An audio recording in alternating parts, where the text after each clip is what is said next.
Hello and welcome to everyone to this Jewish context seminar on the ineffable name of God. Welcome, welcome. It looks like we have a fantastic turnout already. Maybe some stragglers will join us here in just a moment. I hope you brought good questions, brought your thinking cap, because we are going to talk about a no subject in Judaism. How do you pronounce the unpronounceable name? I suppose I should probably announce that if anyone has a problem with hearing or possibly, hearing the name pronounced or trying to pronounce it, then maybe this isn't the seminar for you. Well, with no further ado, let's get started. We are going to talk about the name of God. What I'll do is I'll go maybe every section. This is a very long lesson. Per usual, I have a lot of content to cover, so we don't run out. And so when I come to the end of the section, I will pause, take your questions, but please keep them brief. Hopefully we can get all the way through the lesson and then save the rest of the time at the end for Q&A. Well, let's start with the basics, shall we? What is God's name?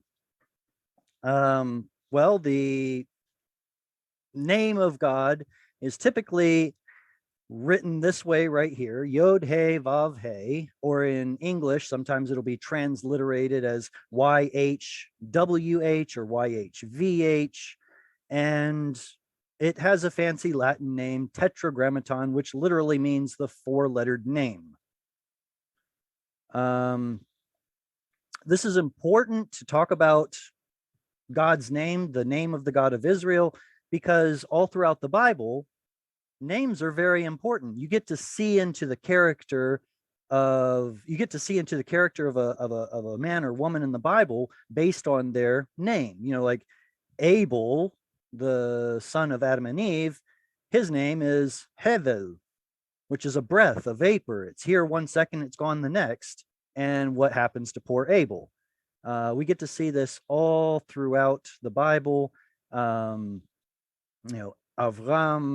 exalted father, Avraham, father of many nations, Yaakov, Yisrael, name changes like that.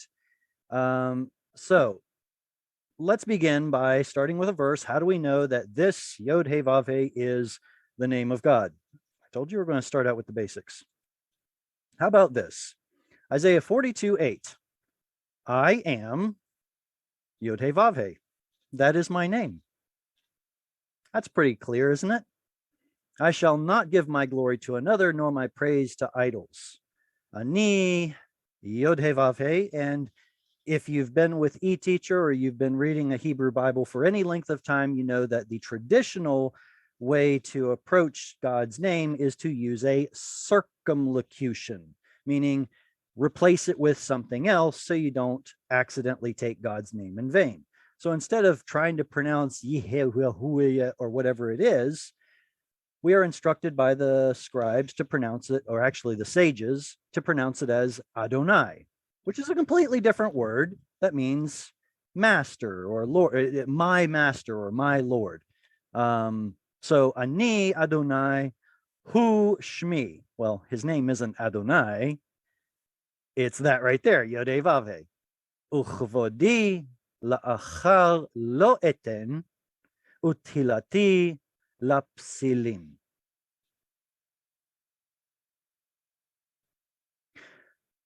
So Yod He Vav He shows up in the Bible a lot.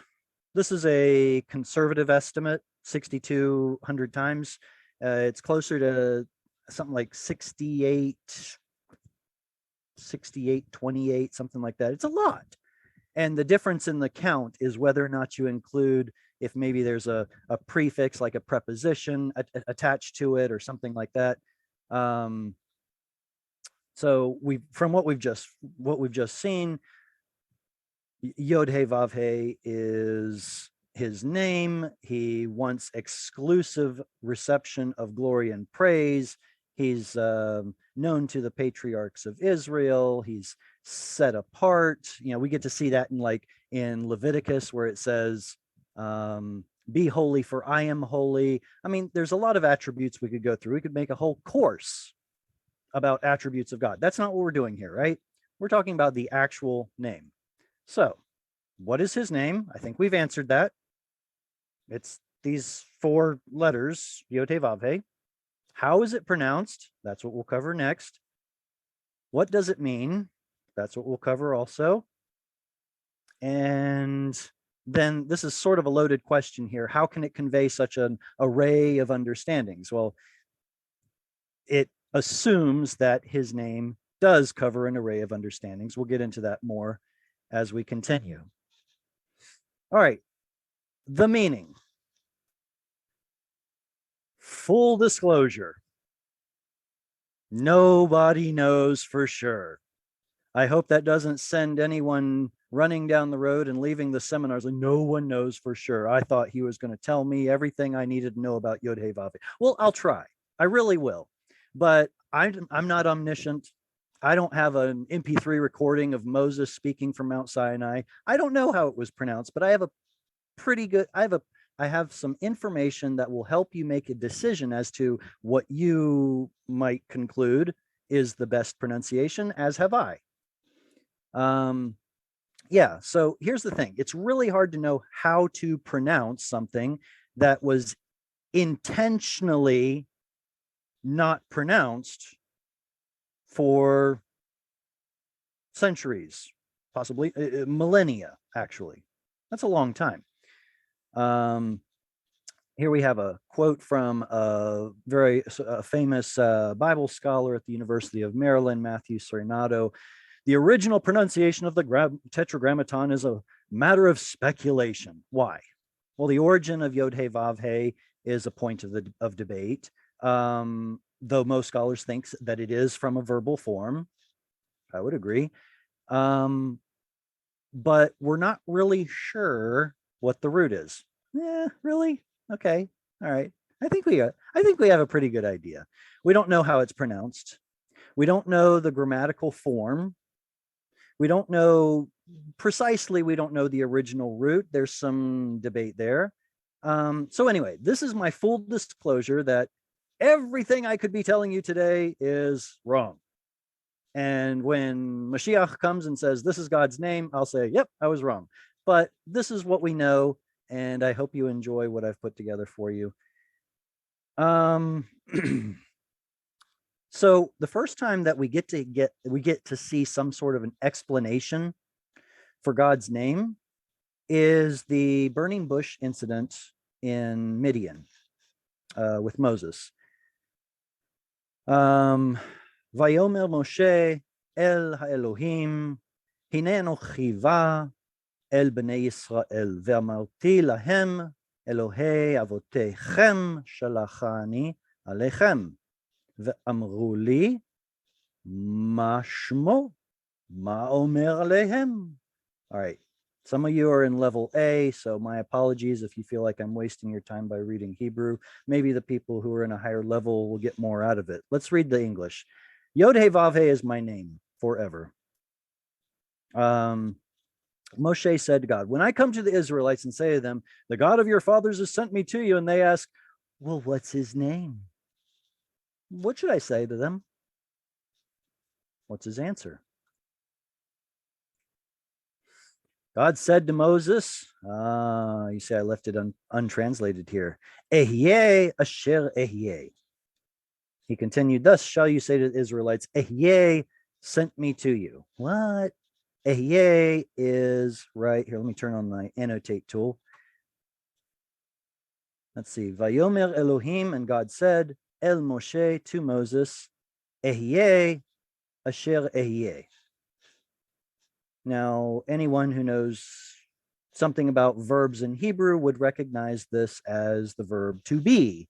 It's a yiktol form, aleph prefix, incompleted. I will be. I will be being. I was being. I will be. There's a lot of different English tenses that could correctly translate this Hebrew tense because, well, English has a ton of tenses and Hebrew has two. There's going to be overlap.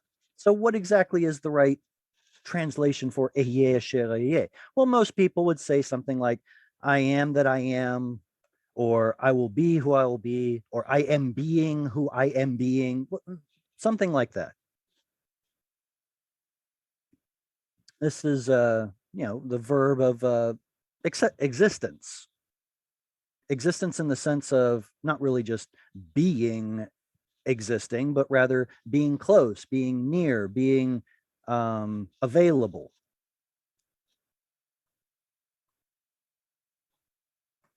Okay, so there's this. I guess I should clarify this whole multiple meanings at once paradigm.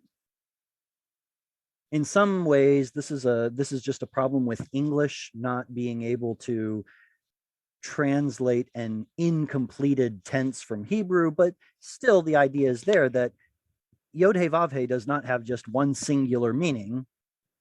It could represent multiple things. Right.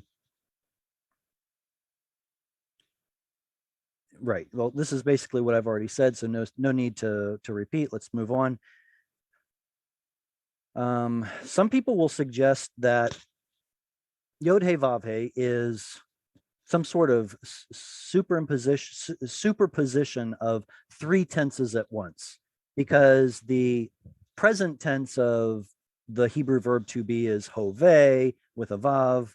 The past tense is haya with a yod. The future tense has a yod prefix, yeh. So somehow all of these three are combined into one, and that is the name of God. Well, that's creative. I and there's probably something there, like midrashically, but etymologically, I don't think it really holds water. We will see, like, for example, in the New Testament, when we're talking about the Lord who was and is and will be, you might be able to connect that with a midrashic interpretation of this Yod He Vav He. Possibly, we'll see that in a bit. But the point is that he is not done existing.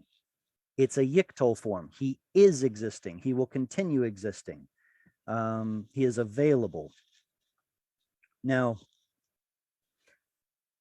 if I could probably conduct something of a poll and ask everybody in here, what is the Hebrew root of the verb to be?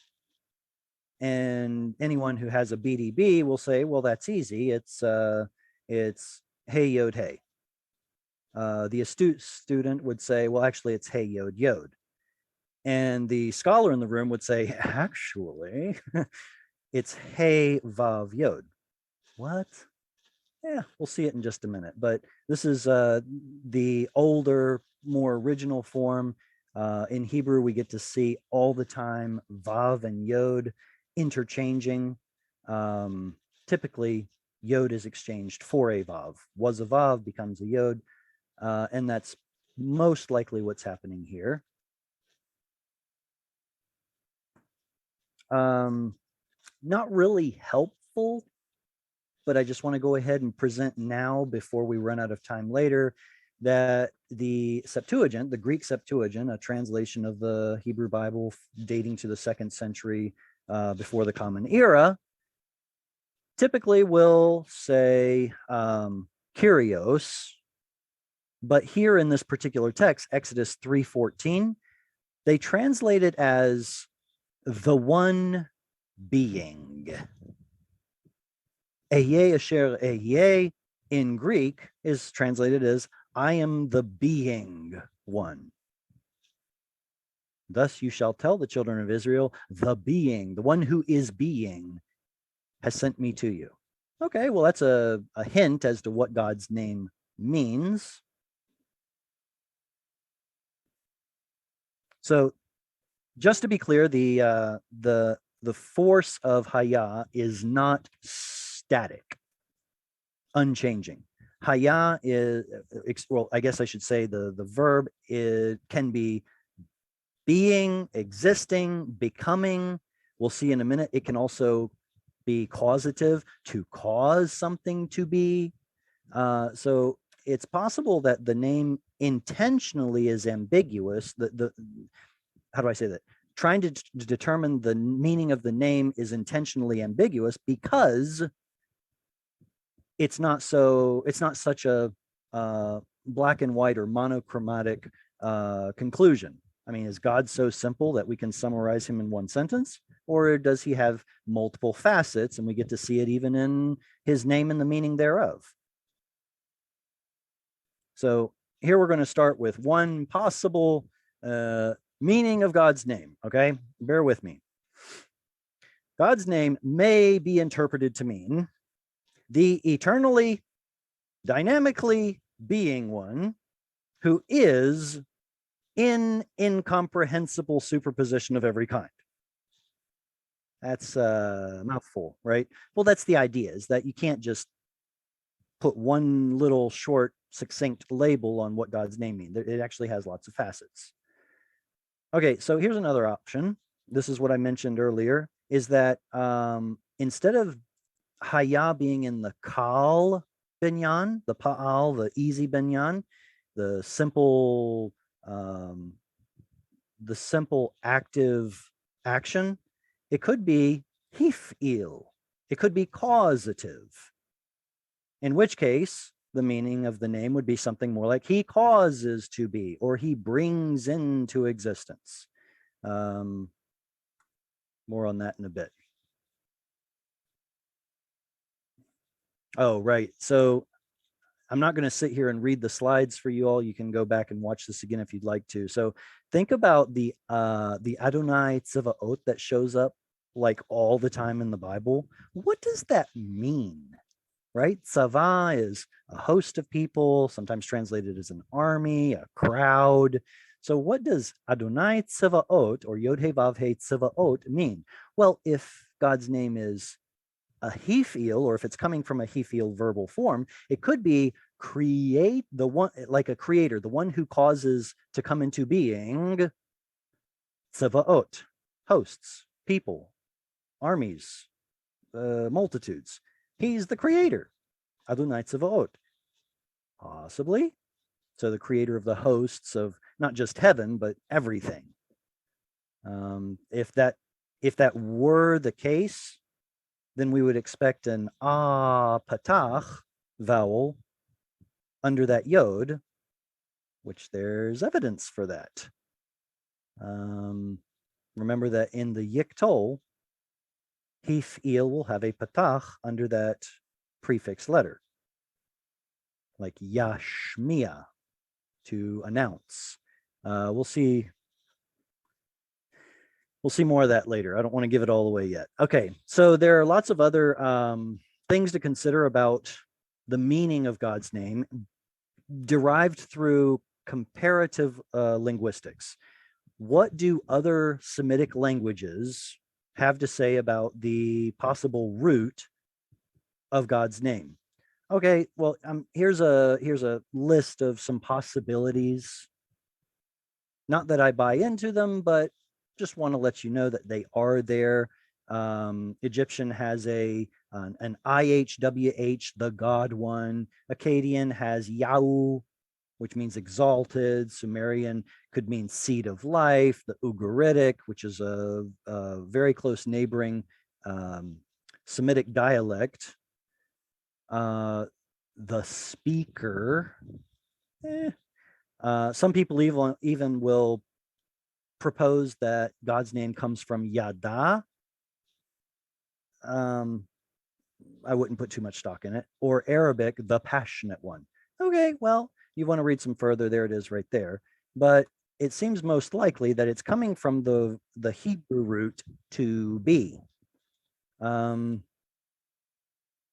right, before we get into the really good stuff, I want to bring up a very perplexing text and offer my own personal solution to it.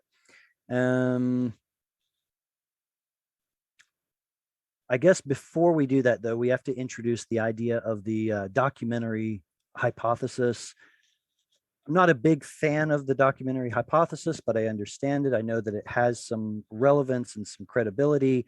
but I feel like sometimes it's overused. What is it?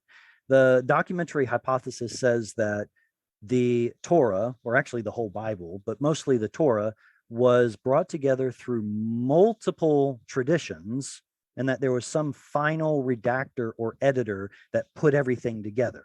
You can see things like in the Torah when it says there were Canaanites in the land at that time. Why would Moses say there were Canaanites in the land at that time? There were Canaanites in the land when he was alive. So who's writing these words in the name of Moses? Well, somebody later on probably clarified that at this time there were Canaanites in the land. So that means somebody added something later. We see other examples like Moses, or purportedly Moses, telling us where the iron bed of the king of Og is located. Well, he never went into the land of Israel. How would he know? Things like that. So yes, there is some credibility to this idea that there was a final redactor and editor who was probably pulling together different traditions or manuscript traditions and making one cohesive Torah at some point, which is what we have received down the line to today. So anyway, we get to see a little aspect of this so-called documentary hypothesis in that one of the sources seems to like to use the word Elohim a lot, and a second one seems to like to use God's personal name a lot, YHWH. So in Genesis 1, we get a creation narrative. In Genesis 2, we get another creation narrative, and some people will get all upset. Why are there two creation narratives in the Bible? Well, the documentary hypothesis would say, well, there were multiple traditions, they were brought together, and now they're all in the Bible. And the one in Genesis 1 seems to use Elohim a lot, so it's the Elohistic source. And then the one in Genesis 2 uses God's name YHWH, so it's the Jehovistic or Yahwistic. I guess it's Yahwistic, it's what it's called, source. And there are two other ones, the priestly source, which is going to be like a lot of Leviticus and Numbers, things that relate to the priesthood, and then the Deuteronomic source. Okay, if any of you are yawning, I'm terribly sorry. It is time to move on to something more interesting, right? How about this? Elohim spoke to Moses and said to him, I am YHWH. I appeared to Abraham, Isaac, and Jacob as El Shaddai, but I did not make myself known to them by my name, YHWH. Anybody ever seen this verse before and thought, wait a minute, something's not right here? This causes a lot of debate in the scholarly community as well as among non-scholars. Did Abraham know YHWH? Because if you look in Genesis 13, Abram invoked YHWH by name. Boy, that's hard to get around, isn't it? It says, Vayikra Sham Avram B'Shem YHWH. It's hard to get around that. What about this? Well, I have to keep going on. Okay. So the idea is that if the documentary hypothesis has some validity, that it's possible that somebody came along and inserted into Genesis 13 that Abram called on the name YHWH, but he really didn't know back then. Is this a good theory? It's a working theory. I'm not convinced. Did God tell Abraham his name? We'll have a read. Genesis 15:7. Then he said to him, I am YHWH who brought you out from Ur of the Chaldeans to assign this land to you as a possession. Okay, so God literally said to Abram, I am, fill in his name. So what does it mean that God did not reveal himself to Abraham and Isaac and Jacob by his name? All right, so some people are okay with a contradiction in the Bible. They can still sleep just fine. Some people say, well, somebody came along and made a change one place or the other and filled in some details about what Abraham did or didn't do. And so that's why it looks like a contradiction now. And then I offered a third possibility. Because both of those two explanations are lame, let's find an alternative solution. All right, let's take a closer look here. This is the Hebrew that I read earlier, plus some extra verses. If this is overwhelming, my apologies. You can get up and go get a snack or something and come back in 5 minutes. But those of you who can work through the Hebrew, you want to hang out for this. Va'era. Let me get the annotate tool on so I can draw here. Va'era, and I appeared, El Avraham, to Abraham, El Yitzchak, to Isaac, Ve'el Yaakov, and to Jacob, Ba'el Shaddai, as, or with, in, as, El Shaddai. Ushmi, and my name, Yod He Vav He, there it is, Lo Nodati, I have not made myself known, Lahem, to them. Okay, well, that's the text. It's kind of hard to get around, right? I mean, with that lo right there, I mean, what can you do with that, right? But I want to draw your attention to the context here. All right, look at verse 4. Vegam, wait a second. How do you translate vegam? And also, and even? Look at verse 5. Vegam, huh? And also, and even. Look at verse 6. Lachen, therefore, something is not meshing up here. If I told you, I am not going to the store, and I'm also going to the bank, and I'm also going to the I don't know, fill in the blank, to, where do I go? To my kid's soccer game. Does that make sense? I'm not doing this, and also I'm doing this, and also I'm doing this. Therefore, I'm going to, wait a second. Do you see how the greater context here doesn't make sense? So I'd like to offer a solution. I could be wrong, and I'm okay with that. God's name, Yod He Vav He. What's the root? We just mentioned it. What's the root? Hey. Originally, He Vav Yod, which later turned into Hey Yod Yod, which we see in BDB as Hey Yod Hey, blah, blah, blah, blah, blah, right? Okay, so the Hey at the end, is that a root letter? Don't ask BDB. He would say yes, but he's wrong. Yod is. We just don't get to see the Yod in the 3MS form or in the Yiktol most of the time. Hey is a mater lectionis. It represents the ah vowel right there.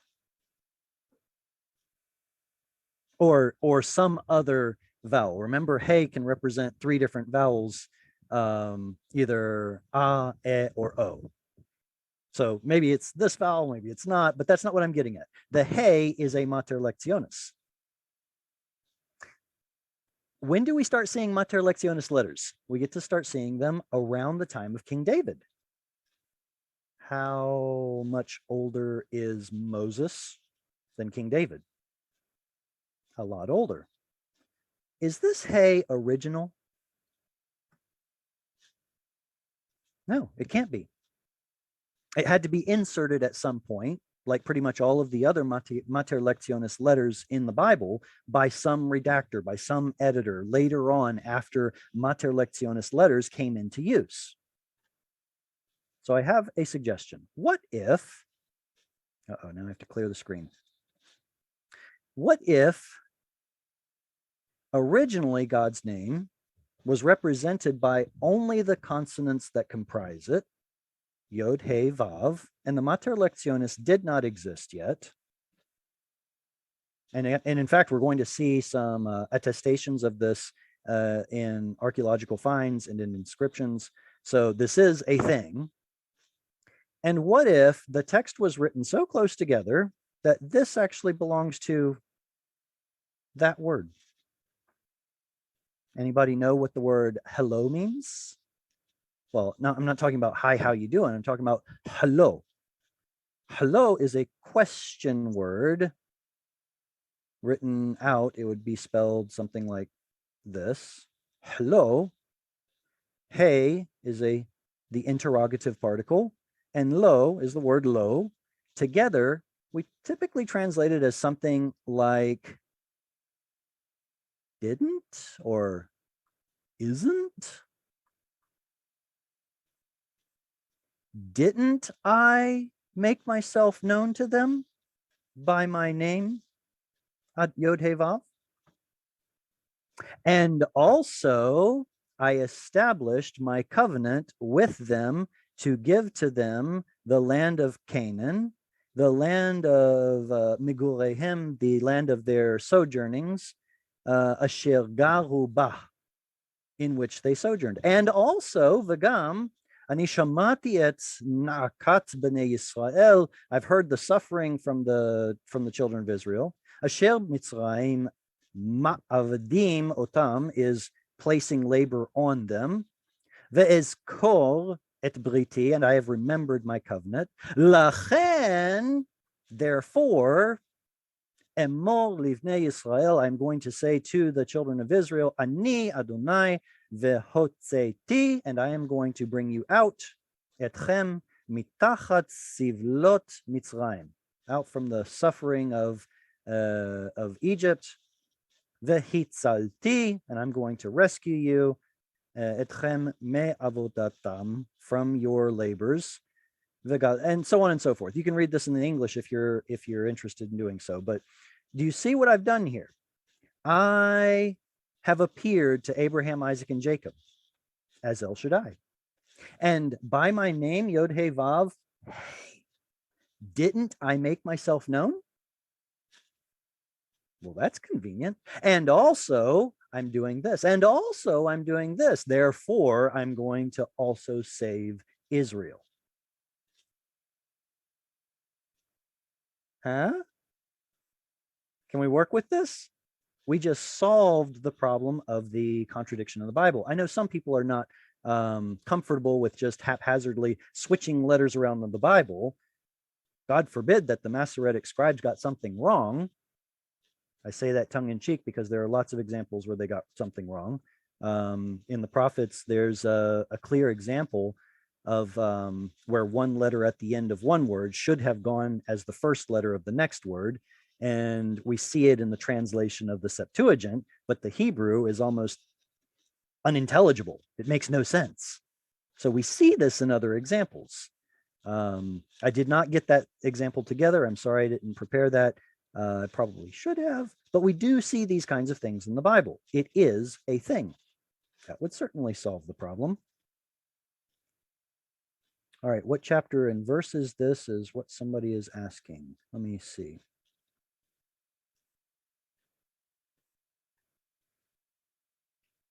This is from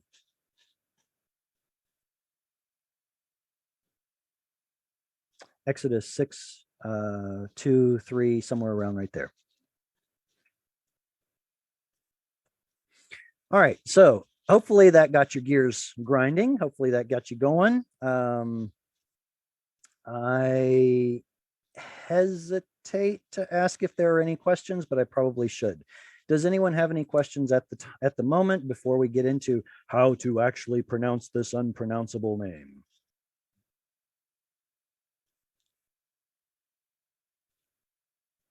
All right. I see two hands. Marius, go ahead.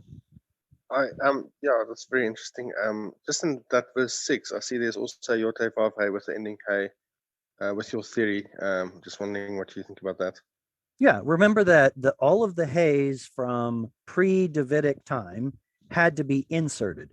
So therefore, what would have happened is that a scribe would have messed up. They would have read Yod He Vav He instead of Yod He Vav, and then the following word is hello. You think about how you spell words in your language today versus how they were spelled way back when. It's possible that you can misread a word because you're so used to it, and then when you fall upon the misspelled or the ancient spelling of the word, you're like, oh, that's the ancient spelling. It means you didn't even realize earlier that you made a mistake. That's what I think might have happened. But I reserve the right to be completely incorrect. But it does solve the contradiction. Next up, Scott. Well, you had mentioned that there were some archaeological finds. One of the others was the Mount Ebal curse tablet that had the chiastic curse found on the altar of Joshua, and it had just Yod He Vav in the Proto-Hebraic text as 3 letters. So that's pretty interesting. That's correct. That would have been before David, before any Mater Lectionis letters. So therefore, the only thing you're going to find in inscriptions or anything written before David, every letter is a consonant. It is so hard to read that because we're so used to the yods and the heys and the vavs helping us read the Hebrew text. Back then, there was no such thing as a Mater Lectionis. So absolutely. Great point. It's a really good, great point. Thank you, Scott. Next up is Ettore. Tell me how your name is pronounced. It is Ettore. Ettore. What is your question? My question is that in Exodus 6, the 6:3, there also is this a passive form that in the first person that is quite interesting. Maybe this noladi, nodati. Right. Yeah, it's a nifal, first person singular. I was known, or if it's got a vav conversive, then it would be I will be known. But yeah. What about it? I was thinking that this could be also difference that in the case of the patriarchs, he didn't have ever used the ye form, and so they couldn't understand possibly the link with they Okay. knew the verb, but they didn't know the meaning. They knew the name. I wanted to say they knew the name, but they couldn't guess the link with the. Well, that's one of the that is one of the theories that people try to use. I think the sages actually use this to try to solve this apparent contradiction. You know, God says, I revealed my name to them. We see Abraham calling on the name of the Lord. I think we see Isaac and Jacob doing the same thing. And then all of a sudden, by my name, I was not known to them. So therefore, they must not have understood some aspect of the name. Yes, that's one of the theories. Yes, but I think it's weak, but it is one of the theories. Yes, but your solution that the hello would be involved. How do we treat the other cases where the name is spelled like that and there is no that interrogative use of the last letter hey? Right. Well, that was the previous question that Marius asked. So basically, remember that the Torah was passed down audibly, orally, until the invention of writing, which was probably sometime during maybe Joseph's lifetime, just speculating here. At that time, everything would have been written consonantally in Paleo Hebrew, and it wouldn't be until about 1000 BC, David's time, that the Mater Lectionis letters were added. So anytime during then, Mater Lectionis letters were added so that Yod He Vav should become Yod He Vav He. So that's the, I feel like that is a mechanism that can help explain why a scribe reading Yod, especially if the letters are close together without any space between the words, a scribe could read Yod He Vav He from, 500 AD, 500 BC, and be used to spelling it that way and say, there's the end of the word. Instead of saying, oh, no, this is an ancient text, it should be Yod He Vav, the He must go to the next word. That's the theory. Thank you for your question and for your comments. Looks like Kristen has a question also. Okay, I'll be quick. All my questions have more or less been answered, but what do you think about that last point that you made? Do you think that's a strong argument? I think it's the best argument. Looking at the other possibilities, like the patriarchs knew the name of God, they just didn't understand it. I think that's weak. And then also, why would a scribe want to change the text and say, yes, God did reveal his name, when he's a scribe? He basically has the whole Bible memorized, and he would have been familiar with that passage that says, I did not make myself known to them as Yod He Vav He. It would be, I don't know, in my opinion, it would be stupefying to think that a scribe knows the Bible so well, but then would insert something that he knows to be a blatant contradiction to it. So I think this is the best explanation, but like I said, I reserve the right to be wrong. Sure. Well, none of us know. I mean, the name is shrouded in mystery. It was shrouded in mystery for them, maybe, like it is for us, because otherwise we wouldn't be. Or maybe it wasn't. Or maybe it's so shrouded in mystery now because the tradition has been, don't pronounce it, don't talk about it, use a circumlocution, and that's where we're at today after thousands of years of not using God's name. All right, so next up, you're very welcome. Next up, pronouncing God's name. This is where we're going to get into some nuts and bolts. Get your pencils ready. Mark down your questions if they come up so that at the end of this you can interject. This is a wonderful, beautiful verse talking about how God's name will be upon the children of Israel and bless them. You all know this, right? The Lord bless thee and keep thee. Of course, this is like Elizabeth and King James English, but the Lord bless, may the Lord bless you, may he keep you, may he make his countenance or face to shine upon you. This is a blessing that I get to put on my children every Shabbat. I love it. It's beautiful. And this is what the priests did for Israel. Yavarechecha Adonai v'yishmarecha Ya'er. Well, that part is, sorry, not there. V'samu et shmi, and they will place my name, al bnei Yisrael, on the children of Israel. Va'ani avarachem, I will bless them.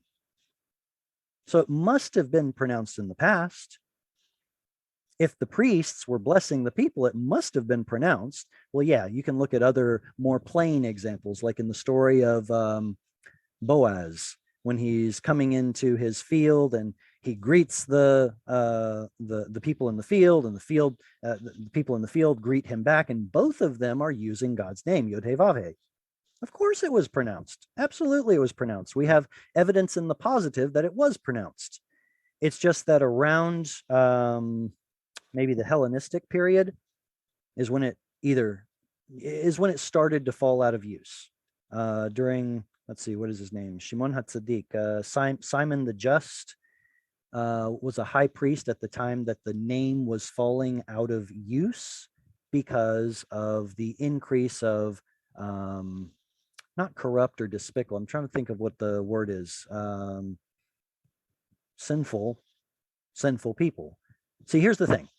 If you belong to YHWH and you're filthy wicked, and you go around telling everybody, I am a child of YHWH, is that blasphemous? Yeah, because you are tarnishing the reputation of God by saying, I belong to YHWH. Now let me do this sinful act. So the leaders of Israel kind of put the brakes on using the name of God.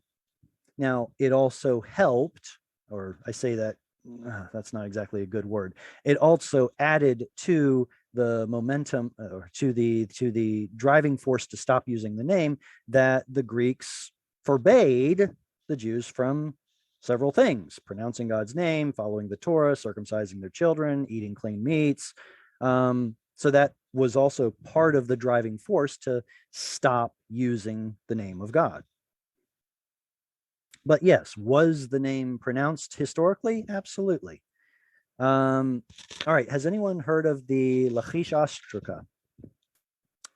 It is very old, late Bronze Age. So this is slightly before the time of David. And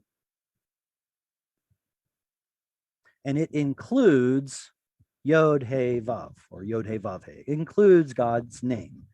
Now, the message that's stored in the message that's preserved in there isn't terribly interesting.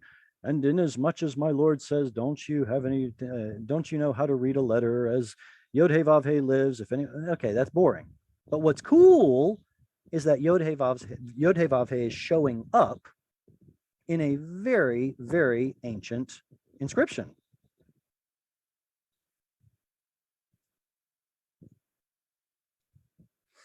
Once we start seeing the use of God's name falling into disuse for whatever reason, whether it's because of the Greeks or because of wicked men or a combination of the two, we start seeing the substitutions roll in. Now, the traditional theory says that it was about this time that Jews decided to start using substitutes, and you see it in the Greek Septuagint from 2nd century BCE, where you get Kyrios or Kurios, meaning Lord, used instead of God's name, Yod He Vav He. There's another theory that says that this actually occurred much later and might have actually been as a result of Christian influence, or I would suggest, since nascent Christianity was very similar to Judaism, it might have been Jews and Christians at a later time. But something that I feel like I should, let me go back. There we go. Something I should mention is that the Mishnah does utter a forbiddance on pronouncing the name of God. Says that it's a sin punishable by death. Wow. Where's that written in the Torah? Well, it's not there. It's just a rabbinic conclusion. So it lets you know that at the writing of the Mishnah, which would have been 200 AD, 200 CE, there is an absolute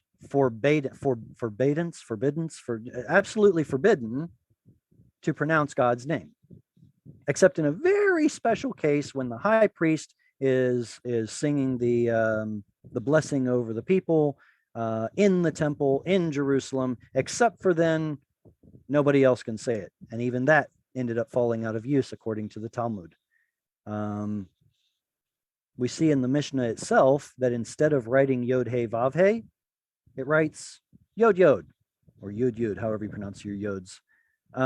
Why? Well, to the best of my knowledge, this is an abbreviation for Yod He Vav He and Adonai mixed together.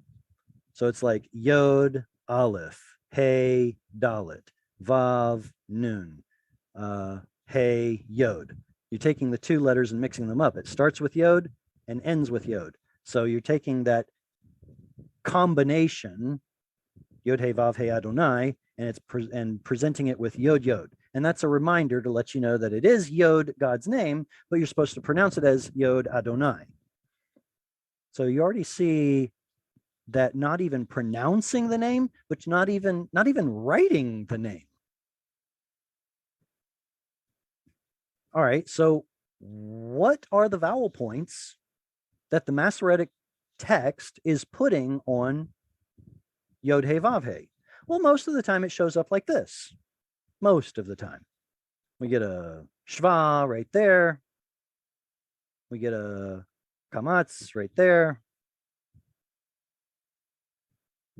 Sorry, I'm just looking at the I'm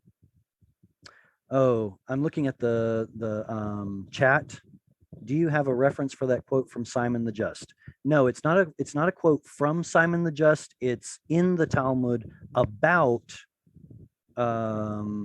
pronouncing the name at the time of Simon the Just. So it's not a direct quote from him, but no, I don't. It's in the Talmud, Babylonian Talmud. I'm sorry. Okay, so the Masoretic text usually gives us a shva here and a kamatz there. How do we pronounce that? Or does it matter?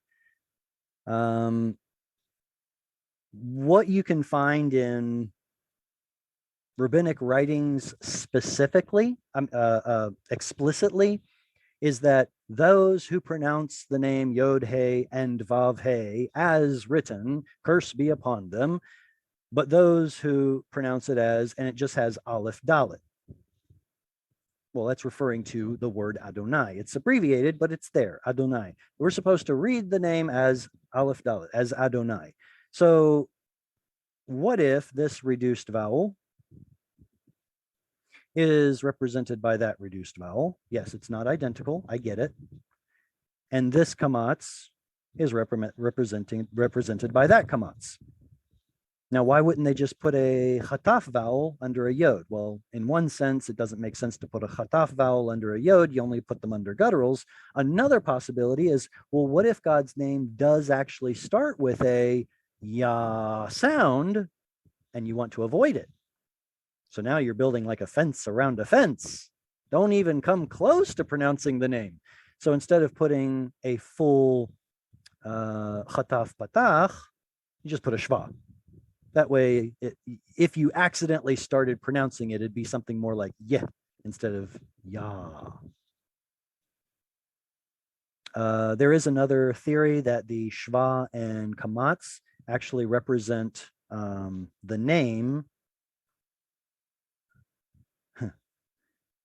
This is Aramaic for the word the name. If any of you have taken Aramaic, at the end means the. And you can see Shem right there. Shema. Shva patach. Kamatz. I don't know if that's a very good theory, but hey, we're not going to throw any ideas out quite yet.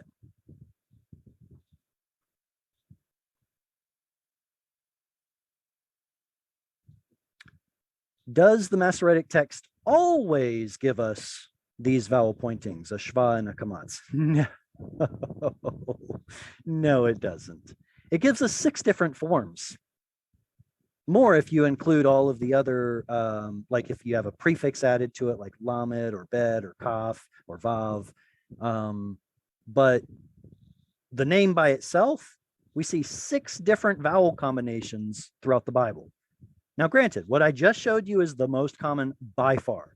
Next up is the same thing except with a cholam right there. You see that little dot right over the hey? That's a cholam vowel. Oh, wait a minute.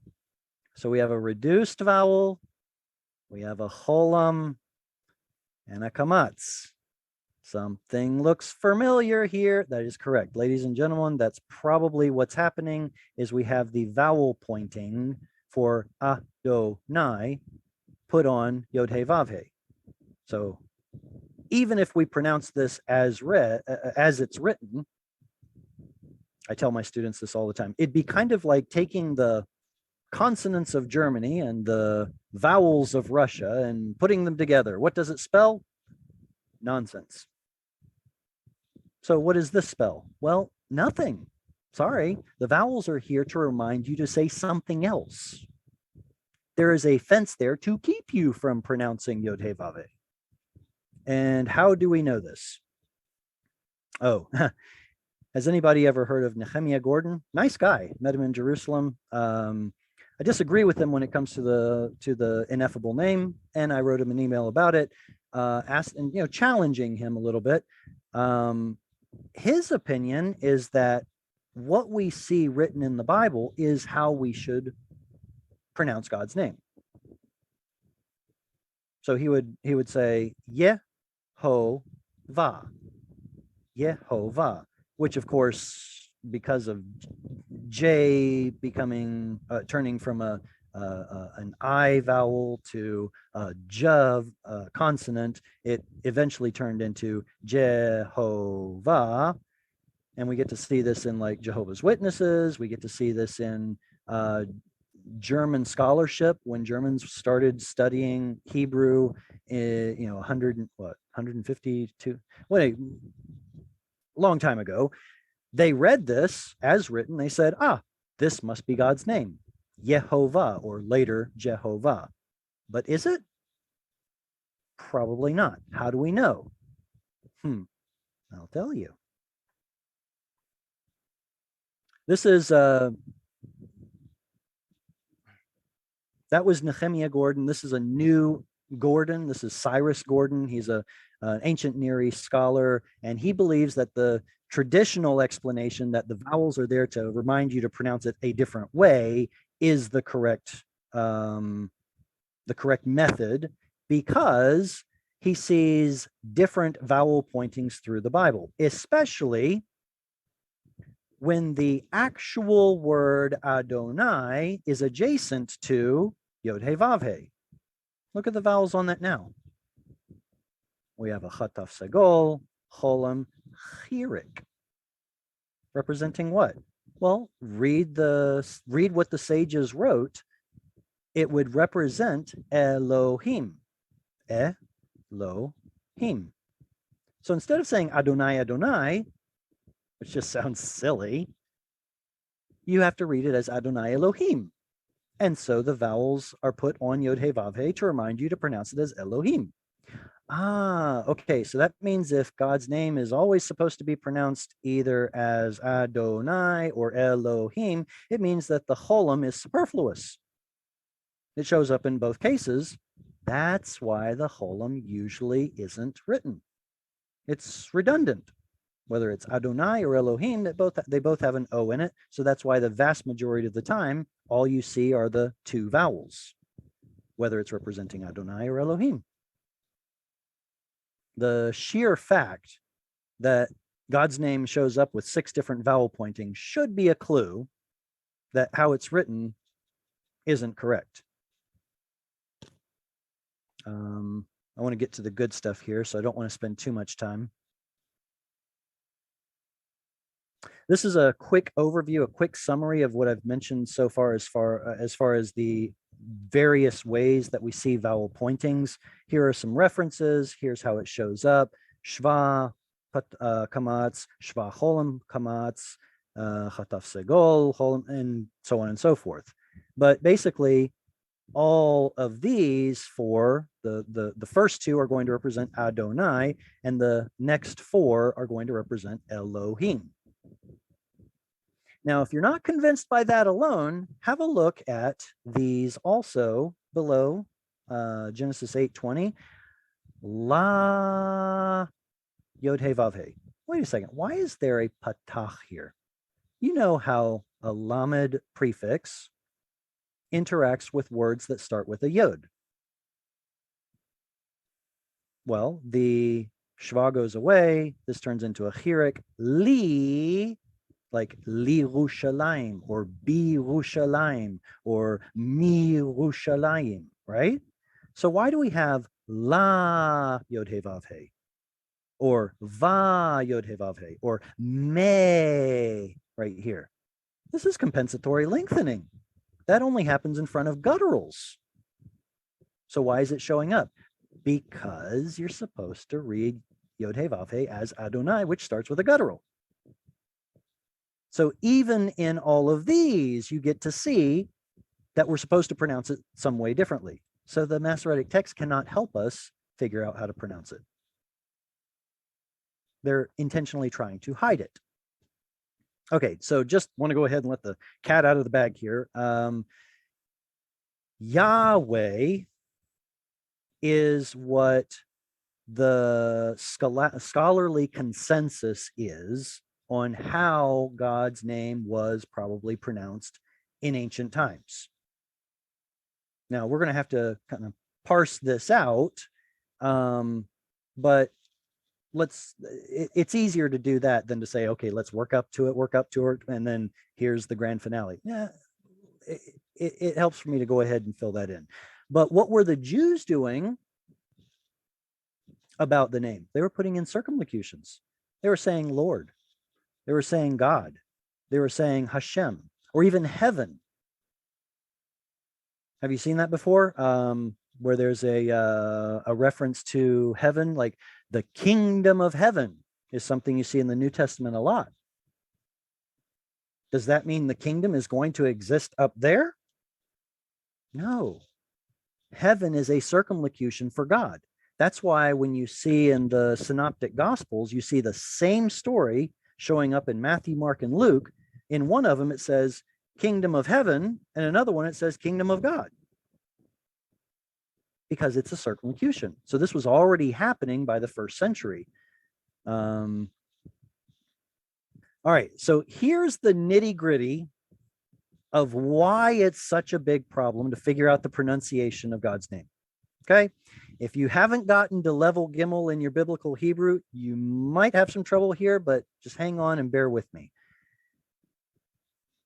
Pei, hey. Now we don't learn pei, hey as a category of verbs that are irregular. Instead, we learn pei guttural, because pretty much when a guttural shows up at the beginning of a word, it causes some vowel changes, especially because in the Yiktol tense, in the Yiktol form, that prefix is going to have a chirik under it. And if you can feel in your mouth where chirik is pronounced, it's right behind your front teeth. It's very, very far forward in your mouth. Where are gutturals pronounced? Way back in the back of your throat. So it doesn't make sense to pronounce an ayin or a hey or a het or an aleph and then rush to get to the front of your mouth to pronounce an e vowel. So most pei guttural verbs, you're going to see something more like ya'a or yehe or yehe, some vowel that's further back in the throat. Okay, so we have that to contend with. Next, the second root letter, that was the first root letter, hey. Remember, hey, vav, yod is the root. So the first one was a hey, that can cause problems. The second root letter is either a vav or a yod. Well, that's trouble in itself, but we know historically it was probably a vav. How do we know? Think about this. What's the root of the word to live? Chai or chaya. What's Eve's name? Chava. The vav is more original. Remember, she is named Chava because she is the mother of all living. They're related. So what was chaya was originally chava. We get to see this in other verbs like lean and loon. They mean the same thing, to lodge. Why do we see vav and yod changing out? Well, this is a phenomenon you see in Hebrew. Okay, so this is adding on to the problem of, well, what do we do with God's name? If any of you are unconvinced that the verb haya had an original vav here, I'm presenting here 4 Hebrew passages and 1 Aramaic passage just to kind of seal the deal. Okay. In Genesis, we see a command form, Heve, with a Vav. In Daniel, we get to see the Aramaic form, Leheve. Now, if anyone hasn't taken Aramaic yet, not a problem. We would expect this first letter to be a Yod, which means he will do something, he will be. But because that would spell Yod He Vav He, Aramaic changed the letter to a Lamed to avoid spelling Yod He Vav He. So this Lamed here is an invention. It is a later development to say he will be, so that you don't accidentally say Yeheve, you say Leheve, so you don't accidentally pronounce the name. In Ecclesiastes, Hove, the present participle, there's a Vav. In Ecclesiastes, we don't get a final He Mater Lectionis, we get a final Aleph Mater Lectionis, which is something you get to see in especially Aramaic, but it's still representing a vowel. How exactly it's pronounced? That's a good question. Looks something like Yehu. Yehu. But you get to see the Vav. Same in Isaiah, where there's an imperative 2FS form with a Vav. Yes, Haya was originally Hava. So what would the Yiktol form look like? Yod He Vav He. And then, of course, the third root letter being a Yod, that presents its own challenges, all of its own, because in most forms, the Yod is replaced by a Mater Lectionis or just doesn't show up. Beyond the root letters causing trouble, you also get the trouble of whether it's a Kal Binyan or a Hifil. How would they appear differently?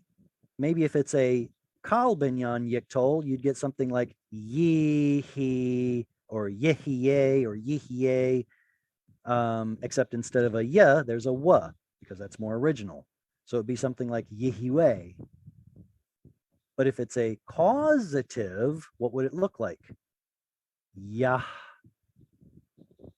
Yes. You see that? What if it's causative, the one causing to be? That's where we get this. That's a possible explanation about where we get this scholastic consensus that it was Yahweh. Vav was originally Wa. We're going to see that in just a second.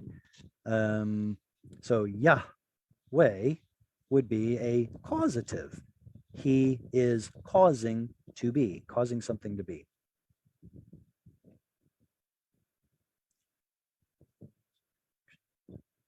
All right, I'm looking at the comments right now. Somebody asked, wasn't Adonai a plural, my lords? Yes, absolutely. Just like Elohim is plural, Adonai is also plural, but it's used as a singular when it's referring to the God of Israel. So yes, that is correct. Is there any connection of the Tetragrammaton to the New Testament? Yes, I'm going to touch a little bit on the New Testament stuff if we have time, but I see our time is waning gradually. Is it also true that Jehovah is a misrepresentation of the name? Yes, emphatically, yes. This is like taking the vowels of Russia and putting them into the consonants of Germany. It means nothing. Now, I don't mean to offend anybody. There are lots of people in the world that believe with all their hearts that Jehovah is the name of God, and that's part of their experience and their worship. I don't mean to diminish it, but I do like to base my conclusions in reality, I guess, and that's what we have here. Jehovah is an invented form. Let's see. Let me clear the screen here. Oh, right. So how many times do we get to see Yah in the Bible? Remember the don't call it a dagesh. Look at the mapik in the hey. What does the mapik tell us about the hey? That it is consonantal. Well, if the Lord's name, if the root of it is hey vav yod, then this should be a consonantal hey That's why it has a mapik, and it's got the, it's preserving an ah vowel right here at the beginning. Now, granted, it's a long kamatz, but that really doesn't matter. The further back you go, you basically get 3 vowels, ah, e, and u. So if you go back far enough, an ah is an ah vowel. It's only later that we start making short and long vowels. So Yah occurs 50 times in the Bible, especially if you include the word hallelujah. Hallelujah, praise, like a command form. Praise whom? Yah. So what if this is how God's name starts? All right, a quick note on the original pronunciation of Vav or wow. So if this section makes you go wow, then, well, that's a really bad joke, isn't it? All right, think about how Vav appears before unstressed bilabials. What? You know, like mem and pay and bet, those letters that you make with both your lips. M, p, b. How does it show up before those letters in the Bible? It shows up as ooh, right? Uvechol Yisrael, and in all of Israel. Why does ve turn into ooh in front of bilabials? Oh, it's very simple, dear Watson. Because mem, pay, and bet are bilabials, it tells us that vav was also a bilabial. What? Yeah, a W is a bilabial. Wah. You pronounce it with 2 lips. So that even the Masoretic scribes who, well, I'm not going to say they're the ones who said pronounce vav as v. It happened before then. But even in their writings, they preserve that there was something more to this vav letter than what meets the eye. What about verbal roots that start with a vav historically, but later turn into yod? Remember in level C, we learned this as pay yod or pay vav verbs, like the word yeled. Yeled is a child, right? How do you say cause to bear? Holid. Let me write it out so that you can see what I'm talking about. Yeled has a yod. But if you put it into the hifil, all of a sudden, a vav appears. Why? Well, Arabic is ready to explain to us what's going on. They said, how you say yeled in Arabic is walad. There was an original w sound. Now, there are some people that say that, no. See, it was originally v and it turned into wa, and that's how it's preserved in Arabic. That doesn't really help out very much. It's not a very thorough assessment. Why? All right, well, let's look at some other examples and continue here. What about middle vav or yod? How, if we wrote them out as if they were a strong verb, even though they're not, it would create something called a complex vowel that, as an overarching principle, Hebrew likes to simplify them. Think about the root bo, like bet, vav, aleph, means, come here. How do you say he came? Well, if we wanted to put it into the strong verb form, it would be something like bawa. I know that sounds silly. I put an asterisk right there so that you know it's a hypothetical form. But this awa, if that was the original pronunciation, is a complex vowel. And I could give you dozens of examples how Hebrew simplifies these complex vowels. And indeed, that's what we see. Bawa got simplified to ba. If the original pronunciation of vav was the, could you do that? Bava, no. There's a consonant in there. If vav were a W sound, then it's a quasi consonant. It's a quasi vowel. And that's what creates the complex vowel that can then be reduced. So another evidence that it was originally a w sound. What about the final possessive vav on plural nouns? Like Suso is his horse. Susav. Ugh.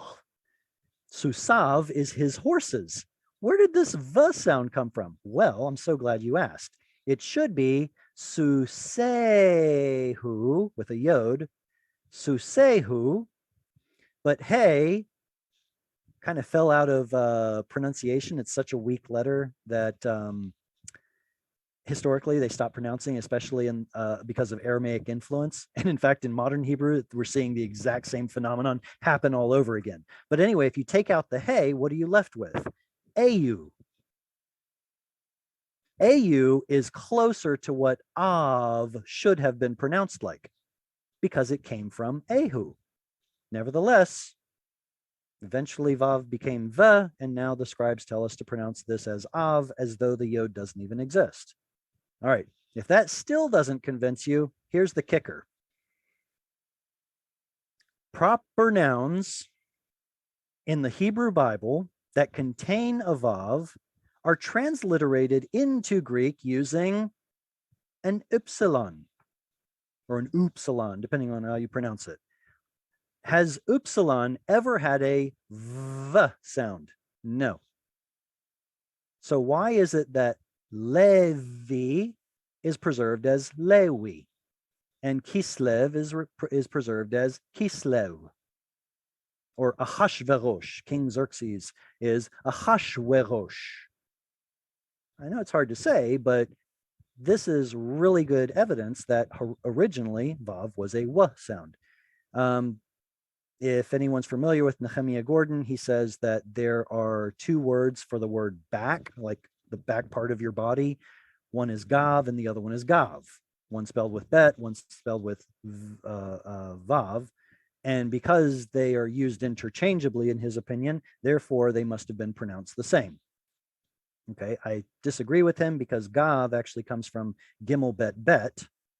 And the other Gav, which means behind, like position, adverb, is coming from Gimel Vav Yod, or Gimel Vav Hey, if you're a BDB person. They're two completely different roots. However, Bet did at one time have the pronunciation of, I'm literally humming my lips together. Whereas Vav was originally, which is very similar. So I don't have a problem with these two being obfuscated or being confused one for another. They're two different roots. Vav was still originally W sound. Let's see, what have we got here? Oy vavoy. Okay, so I still haven't come to a final conclusion yet. Do we have any perplexed minds with any questions at this time? We have 11 minutes left, so let's make it snappy.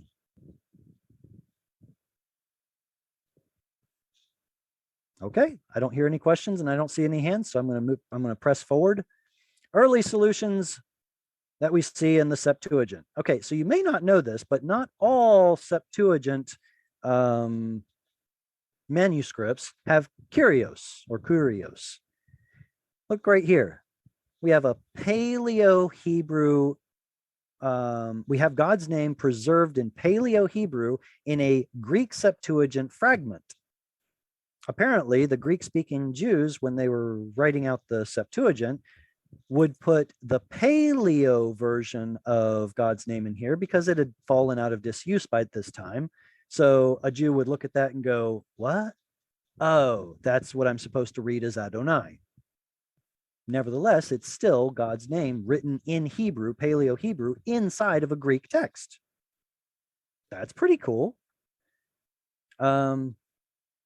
As those manuscripts got copied, though, how do I say this? Let me try again. It's possible that some of the scribes did actually put in Yod He Vav He in square script. How do we know this? Because later scribes saw these weird looking letters and mistook it for Greek letters. Yod He Vav He looks fairly similar to P or Pi, Yoda, Pi, Yoda. I know it sounds silly, PP, but this is what they mistook for the Hebrew letters, Yod He Vav He, written inside of the Greek Septuagint. Interesting. it lends credence to the theory that God's name hadn't fallen completely out of use by this time, and that was a later development. There, besides Yod He Vav He or PP, we also get to see a transliteration in some of these fragments. A fragment from Qumran has Yoda Aleph Omega. Now, granted, this is probably not a complete rendition of God's name because of some minor linguistic differences that I don't want to get into at this time, but Yao sounds an awful lot like the scholastic opinion on how to pronounce Yod He Vav He. Let's see. We already talked about this. Oh, there are also some manuscripts that will leave out God's name. They will put either 4 dots or leave blank spaces. One of them will actually have I think one manuscript has 4 vertical lines. But the point being that when those were written, that's probably about the time that using the name was falling out of use. It was becoming uncommon to pronounce the name. So we get to see something of a gradual change from pronouncing the name to not. Of course, Kyrios is ultimately what shows up in all the Septuagint translations. And remember that the Septuagint was largely preserved or continued to be copied by Christians. So maybe it's the Christians that either substituted Kyrios or didn't know what that Hebrew word was inside the Greek. And so they had to ask someone and say, oh, you mean Kyrios? Who knows? It's a possibility. Nevertheless, this Kyrios is preserved in most English translations to this day, and it will be translated with a capital letter, either Lord for Yod He Vav He to represent Adonai, or God capital to represent all capital Yod He Vav He pronounced as Elohim. So next time you're reading through your Bible and you see God's name, or if you see Lord or God in all caps, it's representing Yod He Vav He. Okay, so can we construct the pronunciation of the name or not? That's what everyone's been sitting here for nearly an hour and a half trying to figure out, right? All right, hold your horses. We're getting there. So we've already seen how the scribes are trying to hide the pronunciation. They will be no help to us. We do get to hear from Josephus, the Jewish historian that wrote the histories of the Jews for Roman readers. And he says that the name of God consists of 4 vowels, whatever that means. 4 Greek vowels, 4 Hebrew vowels. What does he mean 4 vowels? Well, it's probably the Greek ones, because what were consonants in Hebrew, when the alphabet got borrowed or got adopted into the Greek use, those unusable consonants turned into vowels. There is no aleph, there is no sound in Greek. So they used it for the vowel sound. There is no ayin sound in Greek. So they used it for o, so on and so forth. So it would be the 4 vowels. Clement of Alexandria, he this is from late 1st century, early 2nd century. He says he preserves it as Yoda Alpha Omicron Upsilon Epsilon. How do you pronounce that? Well, there's a transliteration. Yahweh.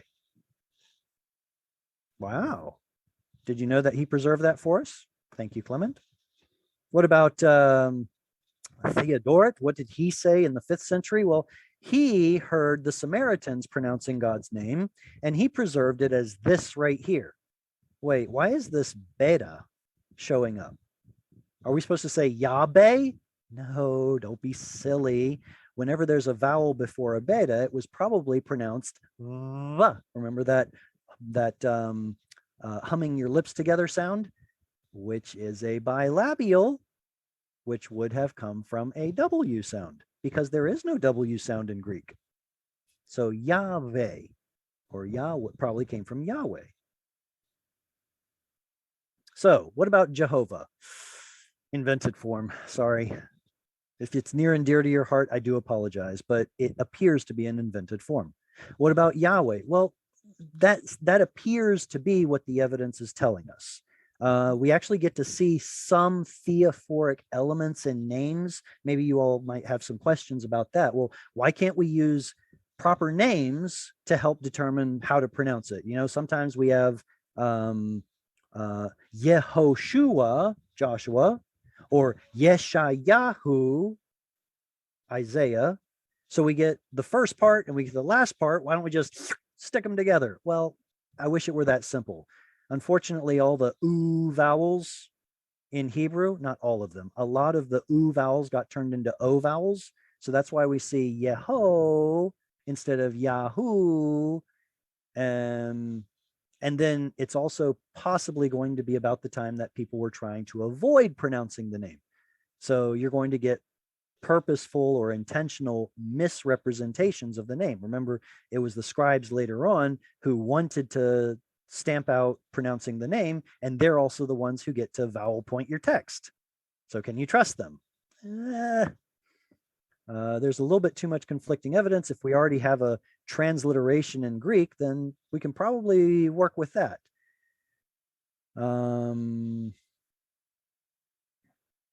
Here's some further reading for you if you'd like to continue to read more on this. I went through this one right here, the use of the name by early Christians. It's really interesting. It talks a lot about, you know, mysticism and magic and stuff like that, but it also refers to, you know, how rabbinic text deals with the name, and it's an interesting read. All right, we have 2.5 minutes, and I'm finally to the name of God in the New Testament. Are there any questions before we continue?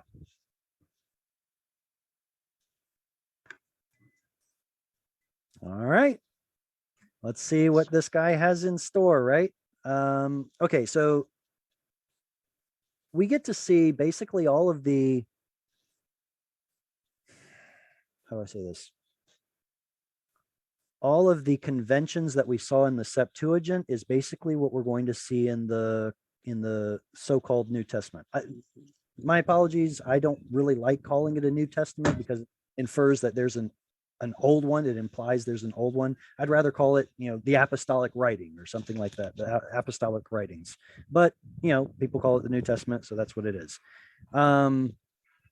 They use Greek substitutes for Hebrew words. So you get like Messiah, Mashiach, being translated as Christos, or Torah being translated as Nomos. Well, it's no surprise that YHWH, when you see an explicit quotation from the Tanakh, from the Old Testament, it's using Kyrios instead of the actual name of God. So that is the standard practice, to say Kyrios in the New Testament. Let's see, like, for example, you shall love the Lord your God with all your heart, soul, and mind and strength, and so on and so forth. Well, it shows up as Kyrion ton theon su. That's not the name of God. Yeah, okay. But the Hebrew is YHWH Elohecha. Let's see. Oh, this is what I mentioned earlier, Revelation 1:4, where it refers to grace and peace from him who is and was and who is to come, with all the complexities there are in trying to figure out the tense of YHWH. It's probably midrashic to say who is, who was, who is, and who is to come. So we get to see that there. Maybe there's something to it. Remember that this is all coming from what we saw in the Septuagint, the being one, right? Let's see. I did prepare a lot of stuff about the name of Jesus, Yeshua, or in the Hebrew, it would be Yehoshua, which then later from Aramaic influence turned into Yeshua. A lot of people want to see God's name built into Yeshua.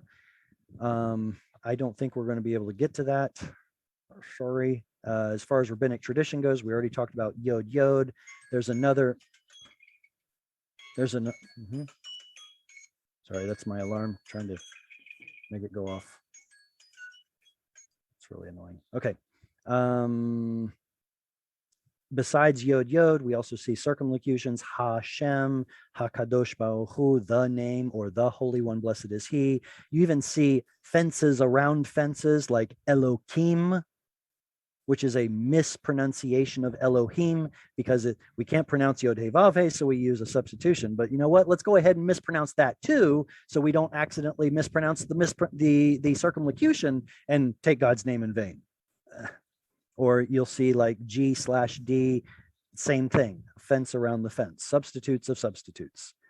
No time to really get into this. I wish I could. There are rabbinic sources that talk about the life of Jesus, and they say they do not deny that Jesus worked miracles. They just say that he did it by knowing how to pronounce the ineffable name of God, and that's where his magic came from. Okay.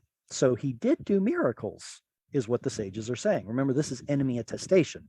The sages did not like Jesus, so the fact that they're admitting that he performed miracles is pretty cool. Let's see.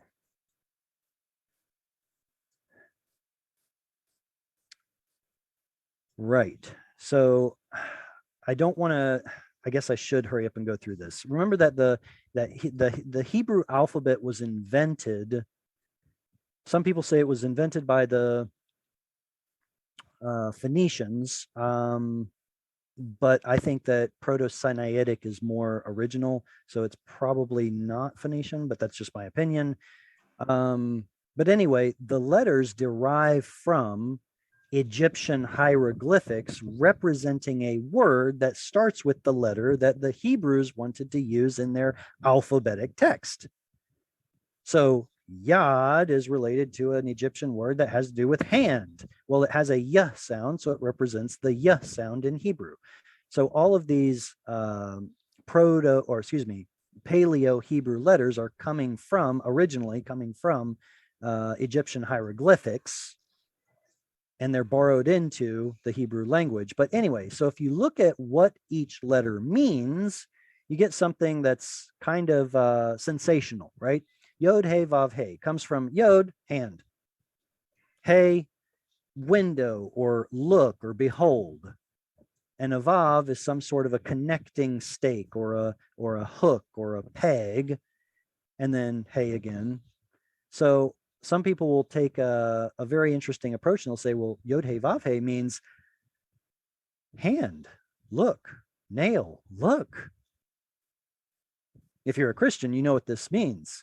Look at the hands, there's a nail in it. Yod He Vav He has this built into it is the claim.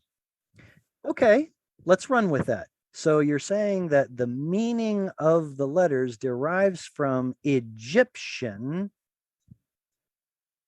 and the spelling of words changed through time, and some words have the same letters but in a different order, but we're going to run with this. I don't know. I can't put a lot of stock in this. It's an interesting thing to read. Some people find it very, very interesting. You know, behold the hands, behold the nail. This is supposed to be a little bit about the name Yeshua, which comes from Yehoshua, which means he will save. In fact, that's the reason given in the New Testament, give him the name Jesus because he will save his people. Well, in the English, that doesn't make sense, but in the Hebrew, it does. His name will be Yeshua, which comes from Yehoshua, because he will save his people. Yeah, because Yasha means to save.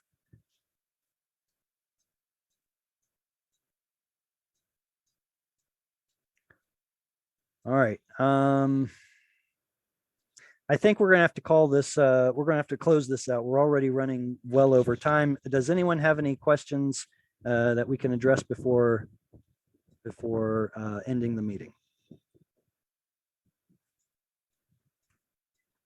I do still have a lot more to share, but unfortunately we're out of time.